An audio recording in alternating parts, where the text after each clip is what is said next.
আসসালামু আলাইকুম। আজকের রেসিপিতে আপনাদের দেখাচ্ছি শিরা স্বাদে গুণে ভরপুর কালো জিরা আর সরিষা একসঙ্গে ভর্তা বানিয়ে।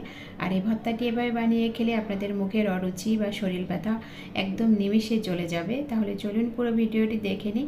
প্রথমে এখানে আমি প্যানে দিয়ে দিলাম 1 মুঠের মতন কালো জিরা। কালো জিরাটা হালকা আছে একটু ভেজে নিচ্ছি। তারপর আমি পেঁয়াজ, রসুন আর কাঁচামরিচ দিয়ে দিলাম, স্বাদ মতো লবণ দিয়ে দিয়েছি, সামান্য একটু সরিষার তেল দিয়ে এখন আমি লাল লাল করে ভেজে নিচ্ছি। 1 টেবিল চামচের মতন সাদা আর কালো সরিষাটা দিয়ে দিলাম। এখন আমি কালো জিরাটাও দিয়ে দিলাম, দিয়ে হালকা আছে ভেজে নিয়েছি। এখন এই যে পাটায় আমি ভালো করে মিহি করে বেটে নেব। আপনারা চাইলে ব্লেন্ডারও বেটে নিতে পারেন, তবে পাটায় বাটা ভর্তাগুলো বেশি মজার হয়। এই তো এখন আমি একটু সরিষার তেল দিয়ে আবার এই ভর্তাটা মাখিয়ে নিব।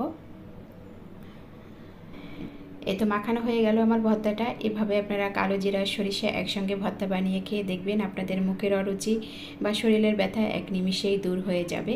আর গরম গরম ভাতের সাথে এই ভর্তাটি খেতে অনেক বেশি মজার। আশা করি রেসিপিটি সবার কাছে খুব ভালো লেগেছে। আজকের ভিডিওটি দেখার জন্য সবাইকে অনেক ধন্যবাদ।